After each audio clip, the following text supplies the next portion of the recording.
Welcome to Our Africa. I'm Abdullahi Abubakar Kaka, and today we're going to discuss the current situation in Kenya as President Uhuru Kenyatta emerged victorious during the electoral roll, while opposition leader Raila Odinga boycotted the election. Anews Dilek Tuna has more on this.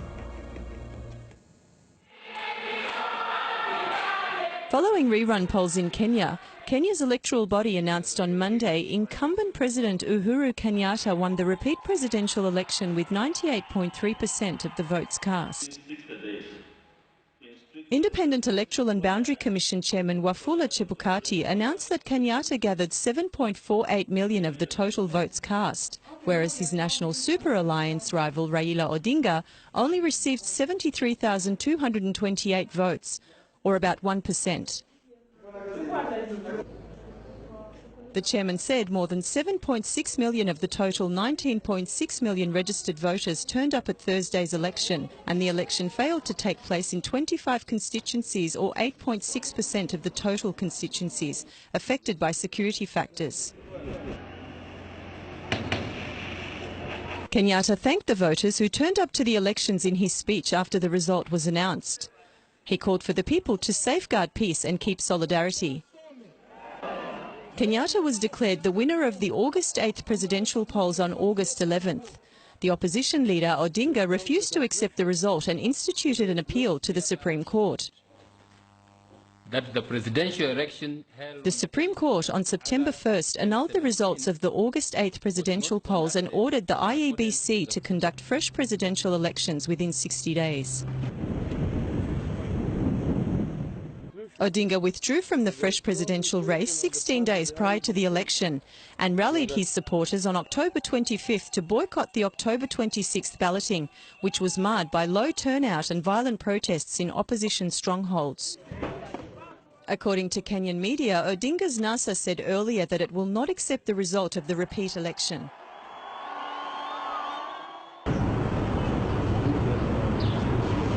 Kenya's opposition leader Raila Odinga told Reuters in an interview that he was open to talks with President Uhuru Kenyatta over a constitutional review aimed at lowering the risk of violence from minority groups who feel excluded from power. You can see that there's a lot of unease in the country. Some people are talking about secession and so on. That those are symptoms of a society that is at war with itself. So, although we had a new constitution enacted in 2010, we think that it's now time for us to revisit it. Odinga also stated that he wants an interim government to run the country for 6 months while the constitution is reviewed to reduce the president's authority. We're not looking at ourselves. We're talking about what is best for this country. You see, a society which is got so many different ethnic groups, a pure presidential system enhances ethnicity because each community believes that they're not safe unless their man is at the top. Odinga boycotted both August and October elections in Kenya, citing widespread irregularities in the counting process. Odinga's supporters have repeatedly protested the results, and at least 51 people have been killed in the turmoil since August, fueling an atmosphere of uncertainty in East Africa's richest economy.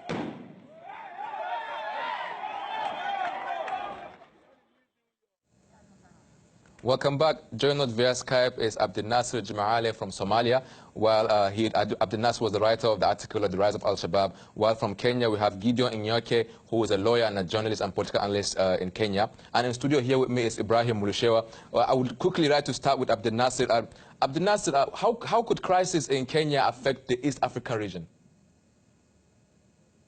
Yeah, that's a very good question, really. Like, Kenya was like one of the most stable country in East Africa, if not like the most. And having like, a chaos or like a problem in Kenya, that means it will affect like the entire region, not just like East Africa. Actually, it will affect like, it will extend towards like the continent. You already have like Somalia, which was already in chaos. And now if you add Kenya, that would be another problem. just like imagine, like, you have like East African countries, like there is an organization they call IGAD. It's like a regional organization, and they're like around 5 countries, I guess. I'm not sure. I think 5 countries. And they can't even solve the problem that we are already facing from Somalia. So imagine if Kenya, with that like double of my country's like population, I'm not sure, I'm just guessing, but like more than Somali's population. Yeah. Like you can imagine like the extent of like the instability and the chaos that it can, like cast towards the entire region. Yeah. Gideon, what is the current situation in Kenya? Can you give us a highlight? Is the situation that we are in Kenya. I can say that the situation is not that bad because the people are not fighting compared to 2007. We have not had the violence that we had, and the future is bright if the leaders come together and they reason together. And I know that in the coming days, the political and the constitutional crisis that we have will be solved if every Kenyans come together and the issue of trade are down, and we see ourselves as a country, we'll be able to overcome the challenges and the issues that we're having for now. Thank you, Ibrahim. When we talk about the crisis in Kenya now, what can you talk about? What can you say? Like, we know that Kenya is one of the major countries in the East Africa region, and you're from Ethiopia yourself. So what can you say if there was, God forbid, but if there will be crisis in Kenya, what will happen? Okay, thank you very much. I, in somewhat agree with the guests from Somalia and Kenya, but I also differ from them in some aspects. For example, I don't believe that Kenya is a stable country of all countries in the Horn of Africa, because Kenya has been in problem, especially ethnic problem has been there for beginning from at least 2007, and people just were fighting against each other. Even some claimed that it was to the extent that it was genocide. Kenya's difference in recent years is not Kenya is stable, but instead Kenya is the most democratic country in the eastern part of Africa. Because the problem in Kenya is, I think there is, Kenya is trying to be a country which conduct a fair and free election. Talking about free and fair, let me cut you short. Abdel Nasser, opposition leader, refused to participate in the election run. So do you think there will be a power struggle in Kenya?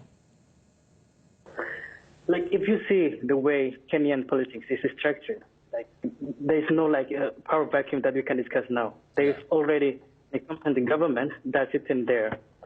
So like, and there's no like, an opposition that's already armed, like, like Al-Shabaab. Al-Shabaab is a terrorist organization, but the opposition is like political organization, political party.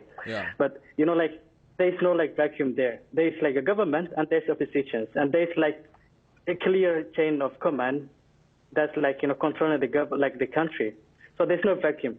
But hypothetically speaking, if we have a power vacuum, then we might have like, another organizations, not specifically or like, saying terrorist organizations, but you will have like some rebels and that non-state actors that will just like damage, not just or hurt like Kenyans, but also like other countries.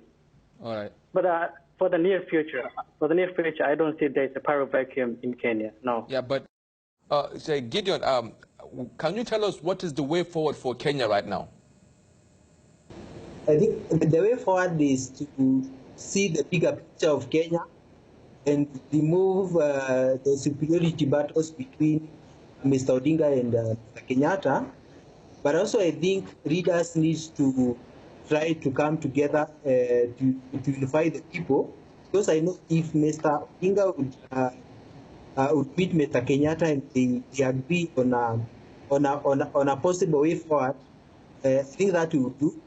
But since the both camps are holding tough positions, and we can hear some politicians from the eastern side of the country, they are saying they want to secede, and the other politicians who are saying that Kenyatta is sworn in, Odinga will also be sworn in.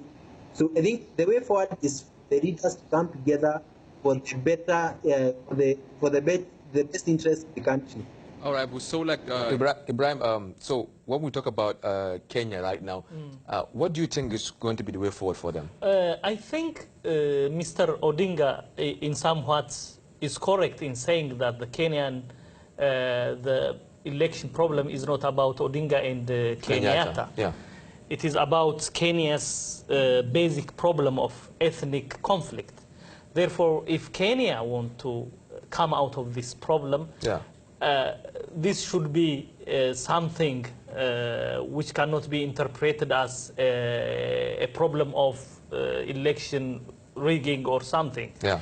It is, in Kenya, there is a problem of ethnic differentiation. Yes, not differentiation, that is normal, but there is ethnic tension. Yeah. People use ethnicity as a base for their constituency. Yeah. Therefore, if Kenyans are not to come together in order to solve the problem, which they think that one ethnic group is superior to the other, I think this kind of things Kenyans should think of nationally instead of in terms of ethnic identity. Therefore, because in Kenya, not only in Kenya, by the way, in East Africa, in Ethiopia, in Somalia, for example, even if it is not as ethnic group visible, but tribal problem is a big problem. Therefore,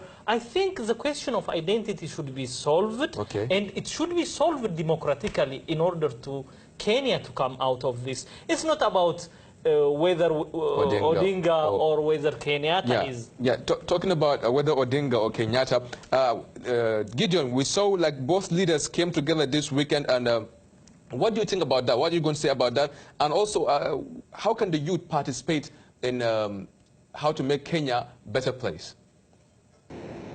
Yes, I heard that the Anglican Church is leading the negotiation process, but them coming together, it helped the nation to show the people that they should not hate each other because you support one country or the other.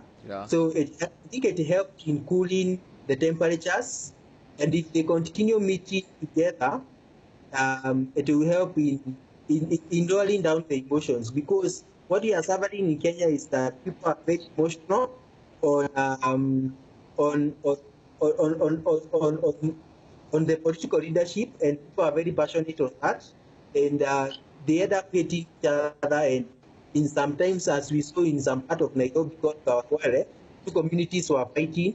So I think them coming together and meeting more often will be able to keep temperatures. All right. All right. Thank you for that. But Gideon, again, I'm going to ask you the same another question. Like, how can the youth? I asked you earlier. How can the youth in Kenya help the government, and how can the government support the youth in Kenya? Yeah. The point I was making. I was saying that the government can help the youth to bring a change in our country if they are able to provide a conducive environment where business will flourish, and also where the youth will get employed, and that will minimize the balance where we have so many idle youth who are easily manipulated to cause chaos and demonstrations. All right, that's very good. I will ask Abdel Nasser the same question. Abdel Nasser, how can the youth, how can the youth across East Africa support the government in East Africa to prosper?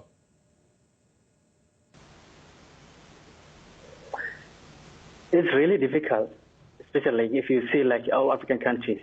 Like in every country, the compensation of society. So if you see like youth are like the biggest portion in terms of percentage.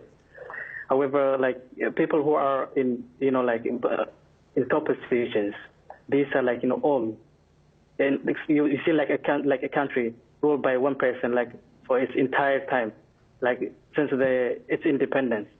That's impossible. If you see like, they are not even ready to give like, deputy ministers to like, the youth.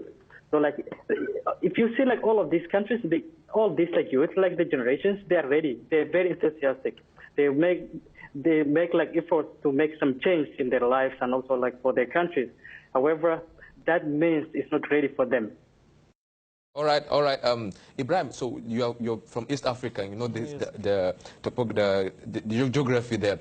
So how can the youths support the government? How can the government, vice versa, how can the government support the youth also? My take of the things is this: youths are in two camps, like any social group. Therefore, for example, Odinga has his own youth, and also Kenyatta too. Therefore, there are youths who are in the opposition and in the government side.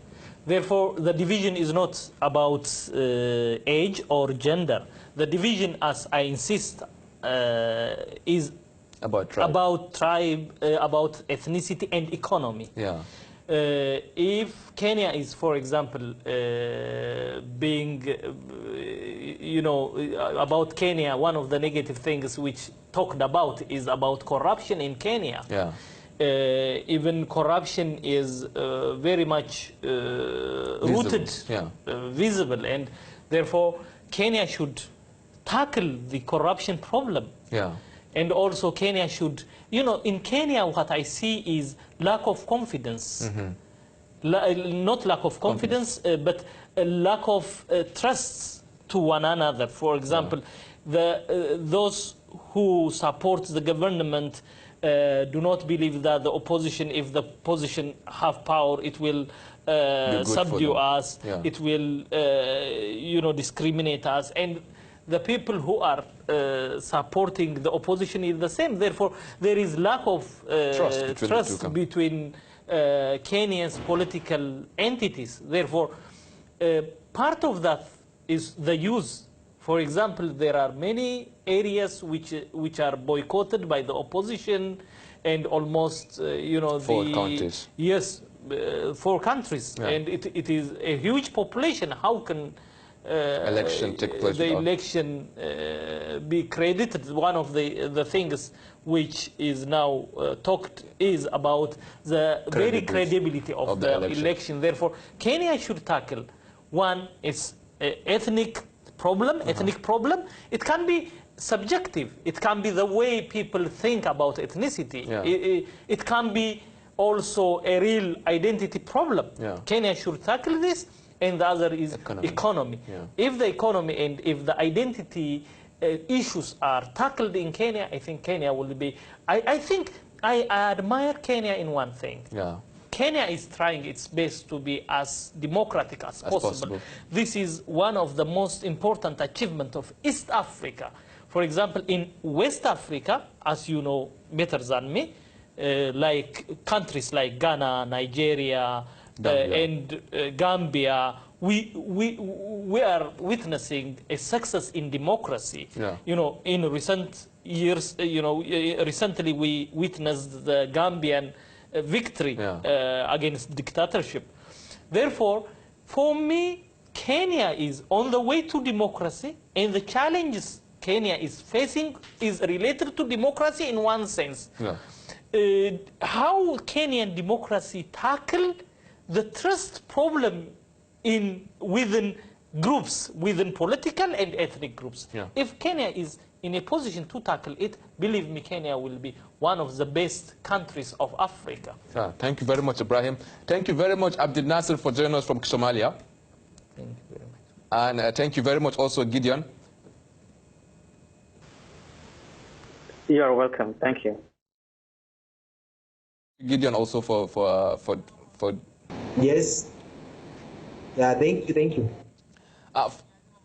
For those who want to participate on our online, you can follow. You can have your say on our Twitter page at Anews Africa, or you can follow us on our Facebook page also at Anews Africa with a 2A. And that's it from me. I'm Abdullahi Abubakar Kaka. Around Africa returns next week the same time.